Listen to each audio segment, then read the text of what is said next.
dañuy dem obélisque mu ni lan mooy obélisque lii mooy obélisque nii rekk la nii dong la nii kese la ku man ñëwal def ni ko Amar Pène doon waxe nii rekk lañu koy defee nu mu yombee gaay jiita ban jiita ban jiita ban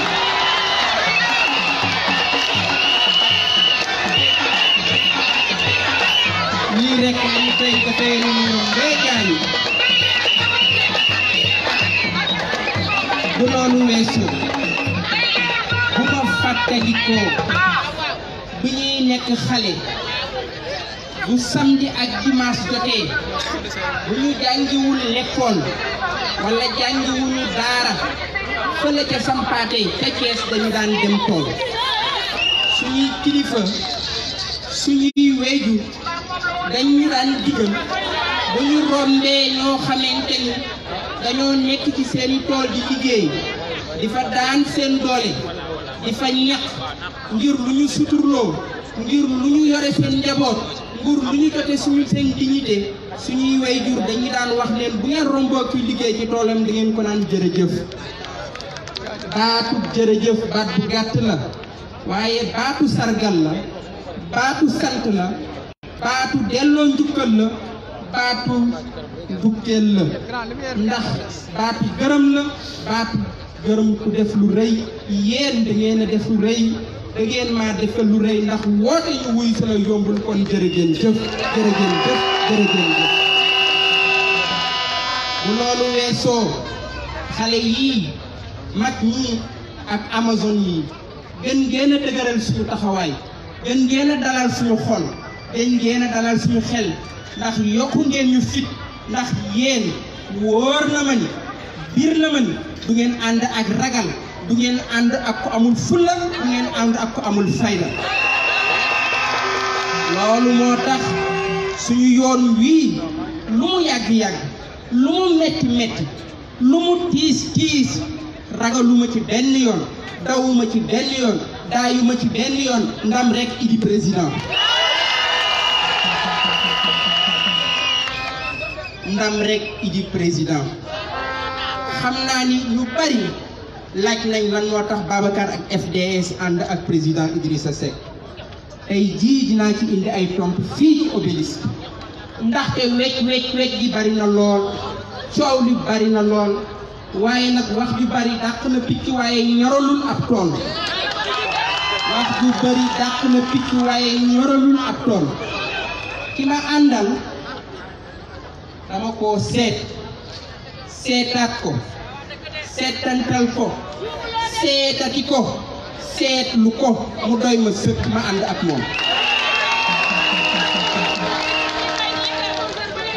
am na man-man bi am na xam-xam bi am na xereñte bi am na mat gi am na maandute gi am na taxawaay bi am na yërmande gi am na fulla ak fayda ndax du moom du góor gu ñuy dab di ñand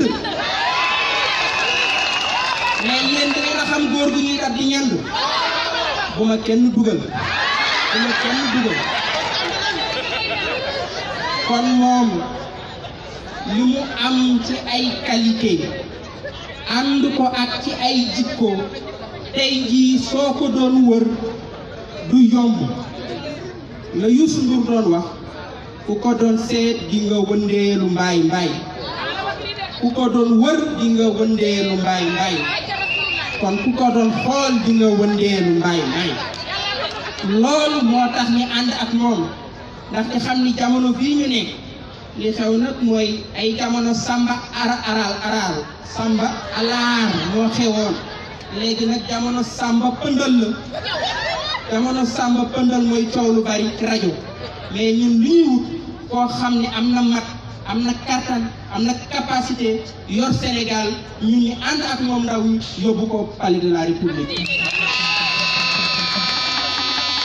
Mes chers compatriotes, vous êtes des milliers de jeunes et de femmes à avoir fait le déplacement pour répondre à notre invitation. vous êtes venus des 4 points cardinaux pour écouter, entendre et soutenir notre message. Vous êtes venus massivement, le cœur rempli d'espoir et d'enthousiasme, participer à la grande conquête de la place de l'Obélisque. Ce soir, l'opération de la conquête de l'Obélisque est une réussite exceptionnelle, une réussite extraordinaire. Vous avez conquis la place de l'Obélisque. Vous avez conquis le cœur des patriotes. Vous avez conquis le cœur de la démocratie. Vous avez conquis le cœur de la nation. Vous avez conquis le cœur du peuple. Vous êtes le peuple parce que vous parlez au nom du peuple. Laissez-moi donc vous parler à hauteur d'homme. Vous parlez à hauteur de cœur. Vous parlez de notre place de l'Obélisque. Cette place de l'Obélisque, placée au centre de Dakar, ressent dans ses profondeurs les épreuves et les espoirs, les victoires et les espérances de notre nation. Cette place est le symbole vivant des luttes politiques et sociales de notre pays. Cette place de l'Obélisque est le creuset de la démocratie, de la trajectoire de la démocratie sénégalaise. Cette place est le porte-étendard des aspirations profondes de notre jeunesse. Laissez-moi vous rappeler que cette place donc de l'Obélisque est le berceau de la révolution citoyenne du 23 juin 2011. Cette place évoque des émotions qui rappellent les martyrs qui sont tombés ici à Obélisque et ont sanctifié cette terre. Cette place, c'est ici que Mamadou Diop, à l'âge de 32 ans, a laissé sa vie au nom de la démocratie, au nom de la liberté, au nom de la justice sociale. C'est pourquoi nous sommes revenus ici à Obélisque pour allumer la flamme de l'espoir dans les cœurs durs des patriotes invincibles. Je le sais, vous avez été abusés, escroqués, trompés. Nous avons connu des printemps trompeurs. Nous avons connu des printemps exilés. Nous avons connu des printemps prisonniers. 2000 a été un printemps perdu. L'an 2012 a été un printemps perdu. Le 23 juin a été un printemps perdu. Mais cette fois-ci, nous irons vers un nouveau printemps avec le président Idrissa Seck. Oui, je le sais, dans notre pays, nous avons encore beaucoup à faire. Nous avons encore beaucoup à faire pour redresser notre économie nationale. Nous avons encore beaucoup à faire pour redresser notre école et nos universités publiques. Nous avons encore beaucoup à faire pour lutter contre la corruption. Nous avons encore beaucoup à faire pour redonner confiance à notre jeunesse, afin de lui demander de rentrer à la maison et de construire la nouvelle Afrique et de construire un Sénégal nouveau. Nous avons beaucoup à faire pour l'émancipation des femmes. Nous avons beaucoup à faire pour l'éradication du chômage. Donc, il n'y a que du travail, Monsieur le Président, vous serez élu et je pense que vous ne décevrez pas cette jeunesse-là.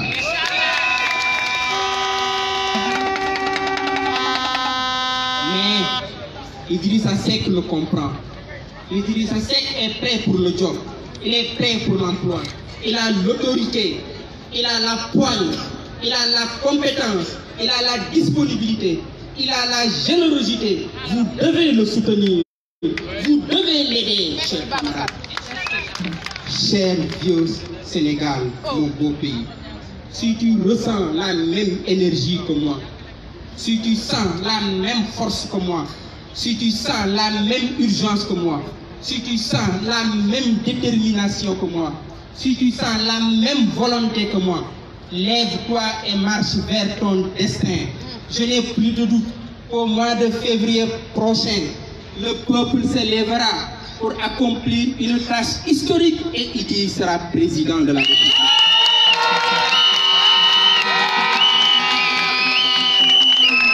Il gouvernera avec les jeunes. il gouvernera avec vous et le Sénégal deviendra une terre de prospérité et de justice et des jours meilleurs suivront ce long processus politique. Je vous remercie de votre aimable attention.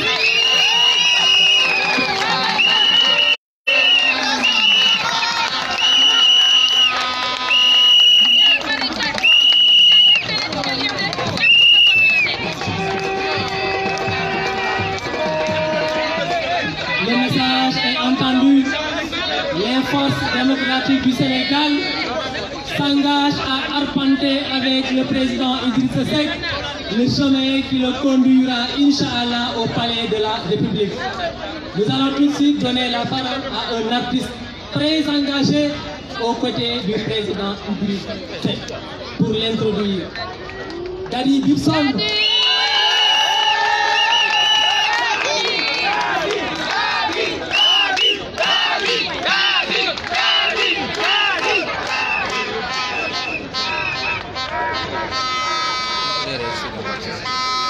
ñi gërëm ñëpp ñi jàpp ci organisation bi rawatina sunu frère Zakaria docteur Mar gis nañ liggéey bi sur la toile, merci beaucoup.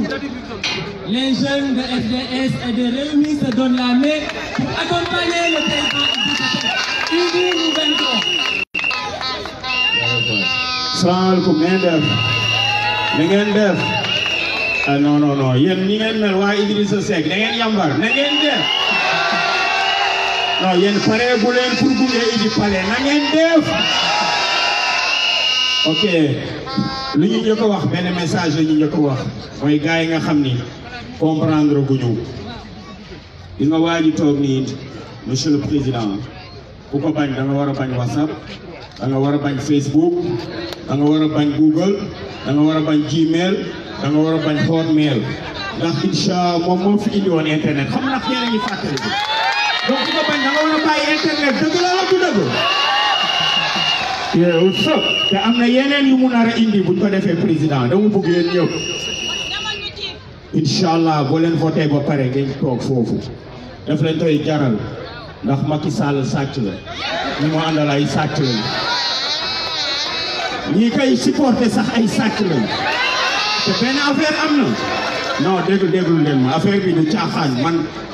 kii li mu dul caaxaan moo tax ma koy supporté bu fekkoon dafa bëggoon bu yomb bi nii dem nañ si Benno Tas Yaakaar yaa ngi may déggee que bii nii ñoom ñëpp xam nañ ma bu baax Macky Sall maa ko campagnal te xam nañ bu baax a baax li ma leen di wax ñoom ñëpp dafuñu yaa may dégg tàmbalee ko si Abdou Mbow ba si Konar yëpp yaa may déggee kii rek may dégg donc dama ne leen affaire bi fit moo koy indi ak jom ak fulla ak fayda yéen a may déggee que affaire bi du toog rek seen ay cravate di wax ni yooyu amul da ngeen di dugg si dëkk bi ku si nekk jéem a met kenn bu ñu leen defee loolu dama ni ak wax ma la chance bu bëri di tuuti chance ak ngërëmal suñu borom ndimbal suñu borom incha allah monsieur le président wu ñu def nii incha allah. beneen bi si topp xam nan la man jeune la aw ma langage politicien du ma politicien. dama lay wax rek Fass bi laa def 20 et quelques années de ma vie Fass ñoom may dégg fii nii ñoom dañu xeex pour am suñu liberté xeex pour pouvoir bi nekk ci ay loxo jullit ay loxo ñu gëm yàlla ay loxo ñuy ragal yàlla ay loxo ñoo xam ni bëgg nañ seen réew mais Macky Sall raqam jabaram nijaayam tantam gorom ay taalibeem ay grioom ay baadool yi mu àndal ñoom Ousmane Tanor Dieng ñoom Moustapha Niass ñoom Dansokho ñoom ak transhumant yi xaar leen ak transhumant yi gis nga yàlla buy raxas day raxasandoo ba mu set moo tax gis leen ñoom ñëpp fekk yooyu yëpp ngeen di gis ñu bokk ñoom ñëpp ñoo ànd instant yi nii mais gis nga fekk yooyu ñoom ñëpp février incha allah maa leen di giiñal ni février incha allah boo leen dëggoo billaahi wallaahi barke Baye Niass féegi yooyu du ñu nekkati ci Sénégal bi Sénégal dafa sonn Sénégal dañu déglu leen ma man maa ngi am na fi ñu fi nekk ñoo xam ne ñoo ngi sant yàlla bu baax ñun ñoo ngi sant ñu bëre ngi sant yàlla mais lu ñu taxawul toog fii tey jii nii di supporter monsieur Babacar mooy pour Sénégal amaat indépendance am Sénégal amaat autonomie am Sénégal zircon bi Sénégal gaz bi Sénégal pétrole bi Sénégal fer bi Sénégal nit ñi Sénégal borom xam-xam yi Sénégal gars yi am valeur yi yooyu yëpp dañ ko rey te kan moo ko rey kenn rek la Macky Sall te man benn affaire rek laa bëgg mooy monsieur le président Seck ñu yóbbu ko palais jugé ñi nga xam ni dañu sàcc suñu xaalisu réew libéré Khalifa Sall li si topp mooy ñu jàppale njabootu Ablaye Wade bi nga xam ni dañ leen nekk di leen duma yu nekk te Ablaye Wade moom dafa naa ni ñoo xam nañu icône la au Sénégal incha allah dinañ ko def comme Mandela comme monsieur le président li koy wax et il son bi ñu bàq suñu candidat bi balaa ñu koy jox yow so da ngeen di jóg yéen ñëpp ñu wax ñu bëgg ñu yokkal son bi soo leen ko falee dina leen faale soo leen ko falee dina leen faale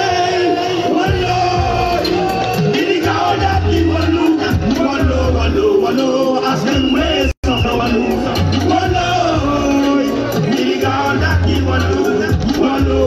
wallo askan wi soxla wallu yéen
Sénégal tuuranke na si këram yi dak sa ñàkk yegg sa xaram yi récupéré waat suñu dërëm yi milliards yi nga sàcc ci turam bi Sénégal tuuranke na ci këram yi ci këram yi gaaw a dàq yi wallu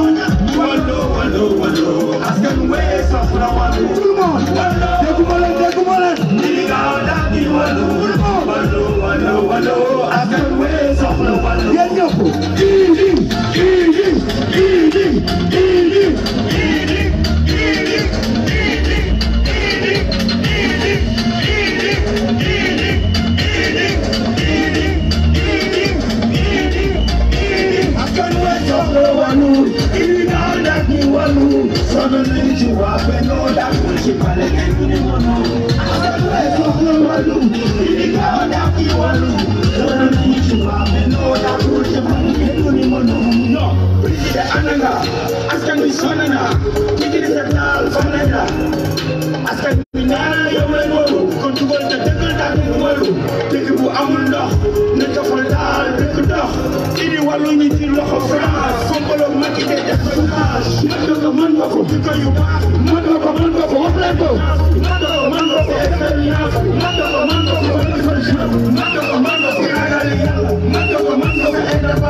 Yeah, what's up? eh kam rendez-vous bi kañ la kan mooy rendez-vous bi ah bu leen fàttali bu kenn añi bu kenn réer Macky Sall bu mu sàcc élection yi ok.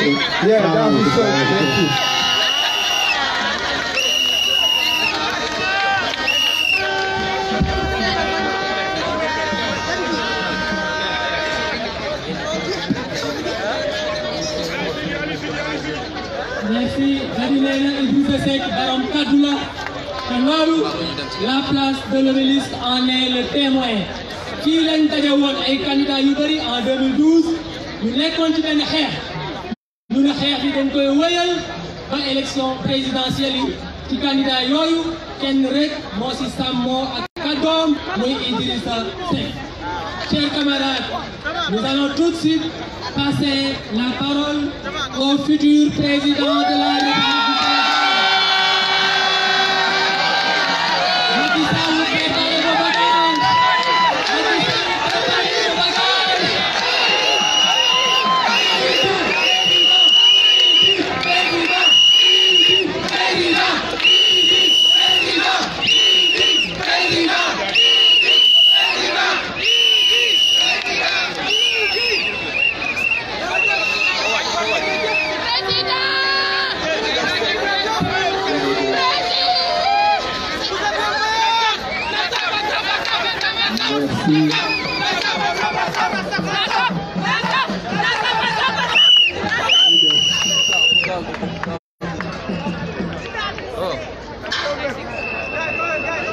Assalamu alaikum.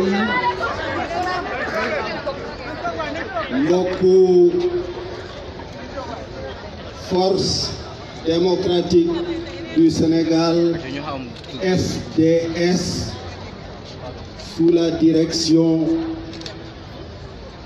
du très compétent et très vertueux Dr Babacar Diop.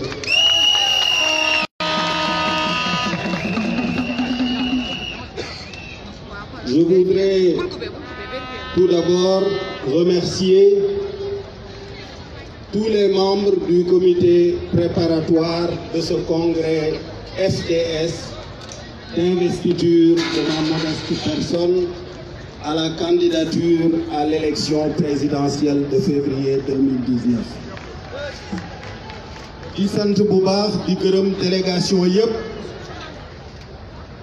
waroon nañu leen a lim puisque xam nañu ne fu nekk ngeen jógee ci Sénégal ay weer a ngi nii wala sax ay at a ngi nii j'ai parcouru le Sénégal du nord au sud, d'est en ouest, et j'ai également rendu visite à nos compatriotes de la diaspora. J'ai effectué toutes ces tournées dans le silence, que certains ont même qualifié d'assourdissant. Les calomniateurs et diffamateurs habituels ont même tenté de faire circuler l'idée que je m'étais tue, soit parce que j'avais une extinction de voix, soit parce que j'avais été frappé de je ne sais quelle mystérieuse maladie. Mais j'ai tenu à rendre visite à nos compatriotes dans leurs champs, dans leurs ateliers, dans leurs bureaux, dans leurs salles de classe, dans leurs demeures au Fouta, en Casamance, pour les écouter soigneusement et prendre une exacte mesure de ce qu'implique la responsabilité d'assumer les charges et la mission de président de la République du Sénégal.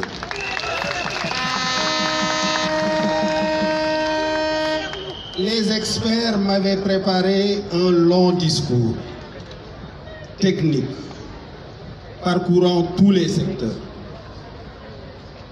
Mais franchement, je pense que la mission, la charge, la responsabilité d'être le président de la République du Sénégal impose de pouvoir s'adresser à son peuple à cœur ouvert, pas en lisant un discours. Li ñu ma wax lu yomb la.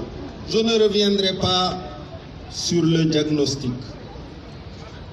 Je ne reviendrai pas sur les différentes polémiques. Je ne critiquerai même plus le candidat sortant. Ce n'est pas nécessaire. J'ai écouté très attentivement les étudiants, les enseignants. J'ai écouté les agents du secteur de la santé. J'ai écouté les paysans. J'ai écouté les transporteurs, l'ensemble des secteurs de la vie nationale. La synthèse de ce qui ressort de leur communication avec moi est très simple. dañu ma ne ñun werante wuñu ne mën ngaa yor Sénégal werante wuñu loolu laajuñu loolu dañu bëgg bis bu yàlla dogalee ñu dénk la réew mi dafa am rek lu ñu soxla li ci jiitu mooy yorin wi na sell tege ci dëgg ak njub te làmboo yërmande ndax suñu coono yi wàññi.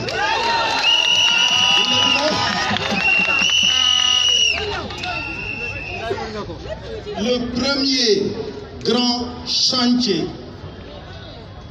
du Sénégal, c'est la gouvernance. Il faudra que cette gouvernance, comme cela a été promis jadis, soit sobre et réellement vertueuse. Loolu la ñu wax ci wolof dañu ne yorin wi na sell na tege ci dëgg ak njub te làmboo yërmande pour coono askan wi wàññeeku wala mu jeex. loolu nag li mu ëmb dafa bari bi ci jiitu mooy cër yi war a doxal réew mi loxo yi ñu koy teg tànnin wi mën a maye ñu wut ay tànneef yoo xam ni wóolu nañu seen xam-xam wóolu nañu seen njub wóolu nañu seen yërmande ci askan wi ñu dénk leen position de responsabilité yi. Le premier engagement que je prends devant vous du FDS, devant vous de Rewmi, devant le Sénégal, l'Afrique et le monde entier, est que les meilleurs d'entre nous, en compétence et en vertu, occuperont les stations de responsabilité.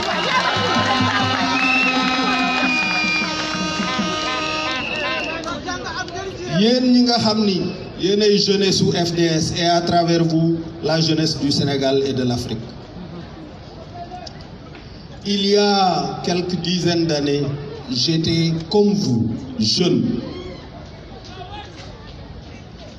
Et au vu de votre mobilisation, de votre engagement et de votre enthousiasme d'aujourd'hui, résonne encore dans ma mémoire et cela autorise l'espoir, les fortes paroles que mon mentor en politique, Maître Abdoulaye Wade, nous disait à l'époque: dis-moi quelle jeunesse tu as, je te dirai quel peuple tu seras.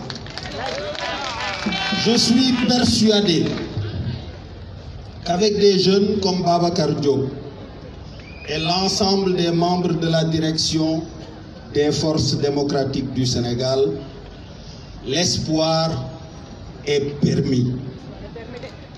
Pourquoi? Pas seulement parce qu'ils sont très bien formés, pas seulement parce qu'ils encadrent chacune de leurs paroles, chacun de leurs actes, des vertus et des valeurs qu'ils ont héritées de nos traditions et de notre culture, mais parce qu'ils ne se mobilisent que pour une seule et unique cause, le Sénégal. Un journaliste que je relisais récemment avait dit que face à l'échec de la politique de jeunesse, nous constatons la réussite de la jeunesse politique au pouvoir. ñoom nee nañu politique de jeunesse toppatoo wuñ ko li ñuy def mooy xàllal ay yoon seeni ndaw ci wàllu financement wala wàllu positionnement loolu nag yéen jeunesse su FDS yéen jeunesse su Sénégal na ngeen xam ne au cœur de notre politique, l'emploi des jeunes, la responsabilisation des jeunes, l'engagement des jeunes autour des grands chantiers que sont l'environnement, l'autosuffisance alimentaire et l'économie numérique occuperont une place de choix.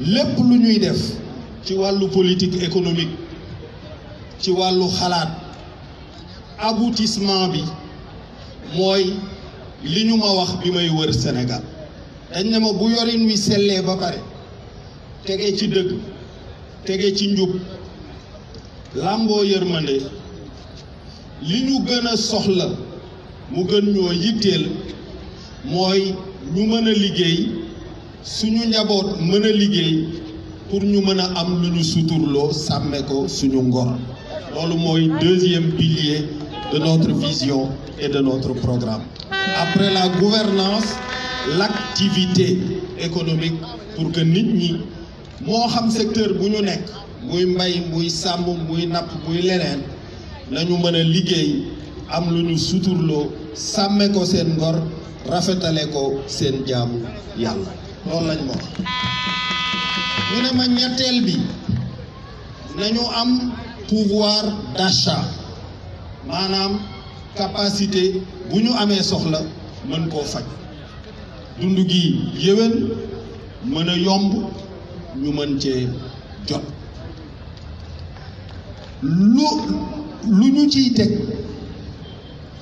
ñu ne ma mooy suñu kaaraange puisque mënatuñu yar suñu jur yi ci suñu ëtt yi nelaw ba yàndoo ndax vol de bétail agression insécurité totale donc bëgg nañu bu yàlla tegee réew mi ci sa loxo nga bàyyi xel suñu kaaraange bàyyi xel sécurité bi aussi bien au plan intérieur qu'au plan extérieur jàppale itam suñu doom yi nga xam ni ñoo ngi ci bitim réew di daan seen doole te bari na lu ñuy mën di ko faj ci suñu ëtt yi ci ñoom lay bàyyi ko donc programme bi vision bi ci pilier yooyu lay tege ñi koy doxal mën koo doxal am xare ñu doxal ko noppi nañu ci détail technique yi dinañu leen ko wasaare wante li nga xam ni lii daal moom la ma waa Sénégal sant ne bëgg nañu bu yàlla tegee réew mi ci suñu loxo ñu doxal ko mooy yii ma leen wax mooy na yorin wi sell tege ci dëgg ak njub làmboo yërmande pour lu wàññi coono askan bi nañu fexe nit ñi liggéey am lu ñu suturloo saafaraa ko seeni jafe-jafe nañu fexe ba sécurité bi doy sëkk te bu ñuy teg responsabilité ci loxo nit mu wóor ñu ne tànneef la ci compétence ak vertu li ci des daal mooy le 24 février 2019 ci yéen la dépendre ñu doxal loolu wala ñu bañ koo doxal démographiquement donc démocratiquement la responsabilité essentielle pour les prochaines consultations électorales comme pour l'avenir du pays repose sur sa jeunesse et c'est là le fondement idéologique de ma totale confiance en vous. Je vous aime, je vous embrasse et je vous remercie.